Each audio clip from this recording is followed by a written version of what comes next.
just some facts about Starship, and these numbers will evolve over time.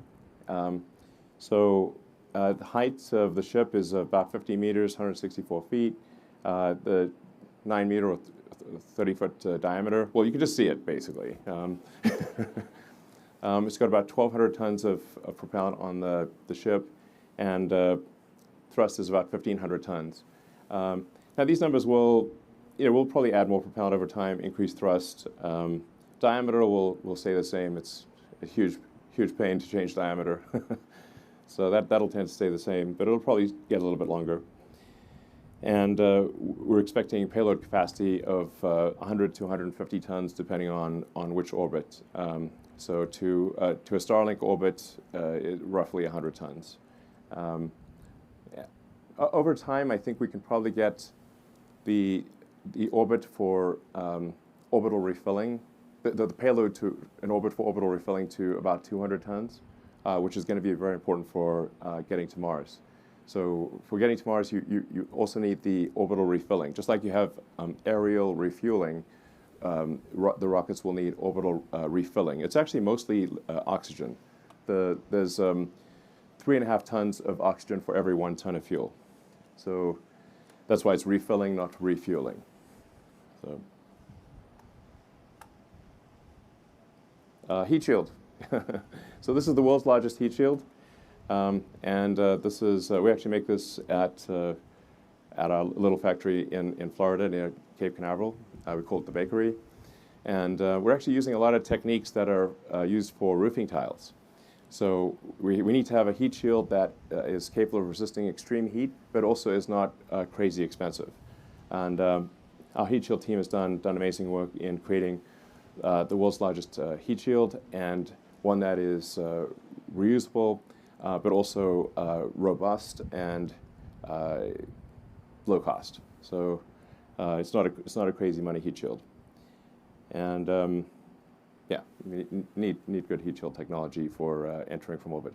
Orbital refilling. We were going to do an animation of this, but it looked a bit wrong.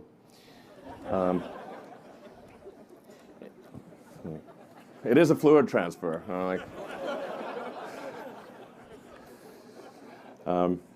So,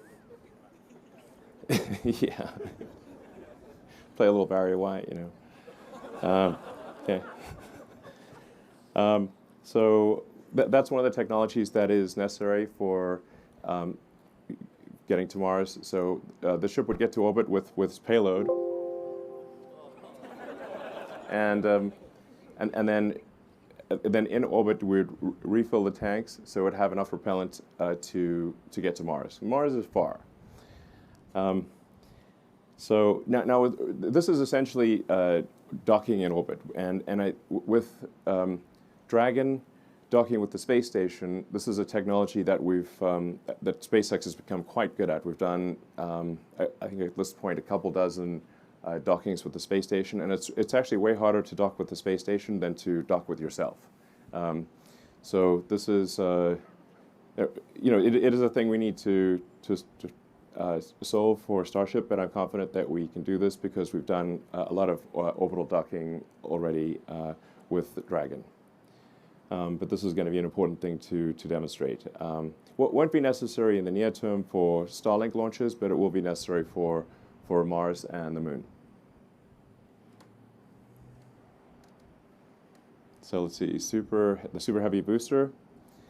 So it was 70 meters, but then there was an extra half barrel section that the team deleted, and totally accidentally it's 69 meters. It's also booster 4 and ship 20. I mean, this is a pure coincidence. Those numbers won't leave me alone. It's just, I hope it's good luck. So yeah, so propellant capacity is like around 3,400 tons. I think like I said, it'll probably it will increase over time. Probably get to 36, maybe 3,800 tons. Thrust is around 7,600 tons. That'll probably increase too over time. Just to put this into perspective, though, the Saturn V was 7.5 million pounds of thrust, and Starship is 17. So it's more than twice the thrust of a Saturn V, which was that's the largest rocket ever to get to orbit. It's worth noting Super Heavy is the largest flying object of any kind, or will be. It's, yeah, very big. You can see it right there. That booster has 29 engines. The next booster, we actually increased the engine count to 33. We've kind of bounced around on engine count. Because I think at one point we had like 37 engines, and then we went to 29. We finally settled on 33 engines, which is about actually the most number of engines you can actually fit under that booster without like expanding the diameter.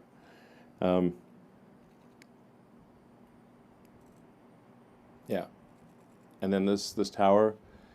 This tower from design to construction was 13 months. So it's quite an epic structure. It's really worth emphasizing that the whole launch system, which is basically stage 0, is I'd say as complex and difficult as either the booster or the ship. So I really want to emphasize that this is and it's a very difficult thing that requires a lot of hardcore engineering. And it's really, like I said, the tower and the launch system, which I call stage 0, is just as important as stage 1 and stage 2. I mean, this is really some wild stuff here.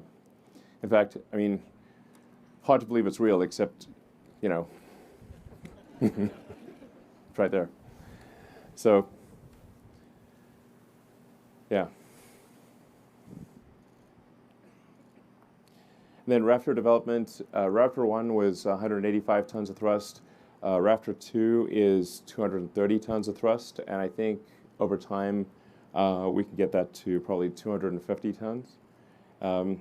So that's, and it's also significantly simplified. So you can see the difference between V1 and V2. The V2 is, V1 looks like kind of like a Christmas tree spaghetti pile. A lot of fiddly bits, and V2 is greatly simplified while also increasing thrust at the same time. So it actually Raptor 2 costs about half as much as Raptor 1, despite having much more thrust, and I think just generally being a much easier engine to build and a more robust engine. So very excited about Raptor version 2, and it's only going to get better from here.